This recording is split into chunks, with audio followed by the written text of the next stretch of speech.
नमाज पढ़ो। क्या कहा? नमाज पढ़ो, रोजा रखो, तकवा परहेजगारी को इख्तियार करो, हज करो, सदका और खैरात बांटो, नवाफिल की कसरत करो।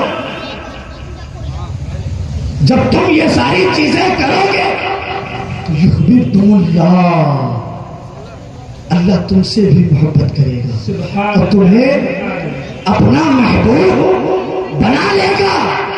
तो अगर बस्ती वालों, अगर तुम चाहते हो कि अल्लाह के महबूब बन जाए, अगर चाहते हो कि अल्लाह के मकबूल बंदों में तुम्हारा शुमार हो जाए, तो फत्तबिऊनी, मेरे महबूब के पीछे पीछे चलो।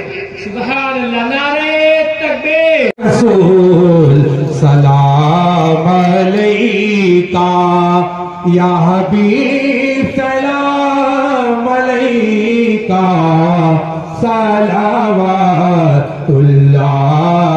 अलैका। सामने होती वो जाली, कहते हैं उम्मत